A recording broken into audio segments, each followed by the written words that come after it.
Nhà thờ Tắc Sậy.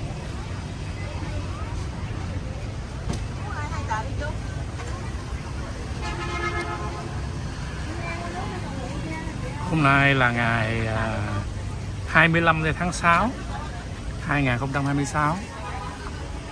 Nhà thờ Tắc Sậy bước vào những ngày lễ phong chân phước Linh Mục Cha Trương Bửu Diệp.